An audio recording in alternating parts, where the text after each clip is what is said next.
makasama ko na nga, sabay mag-hangout. Di ka ba? Kung ganon, di ka na, di ka na, di ka na. Nakatambay ako sa may kanto, may nakita akong isang chicks. Kutis niya parang Koreana, tapos ang tampok ng cheese. At yung dating niya ay parang masungit, pero ayos lang sa akin yung G. Minsan gusto ko yung maarte, para kahit papano may thrill. Oh, get that girl, agarang misyon na pumasok sa aking sentido.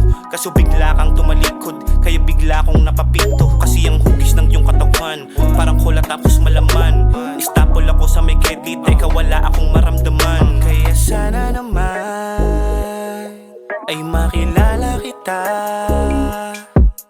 Nakikita kasi kita kasamang tumanda.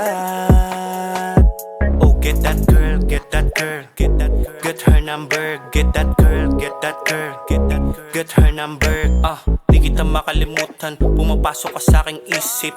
Hirap ako makatulog, madalas kasi sa panaginip. Kinabukasan inabangan kung makikita kita sa tindahan. Kaso wala, di lumabas, kasi wala naman yatang kailangan. Ang paraan na ginawa ay hanapin ko na lang yung tirahan, para malaman ko lang sana kung ano ba talaga yung pangalan. Na makuha ko, hinanap agad yung name mo dun sa may blue up.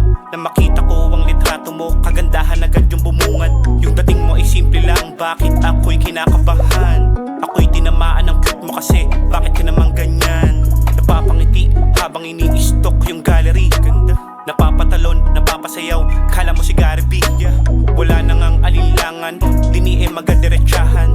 Hiling ko lang na mapansin, ako'y lihim mong tagahanga. Kaya sana naman ay makilala kita.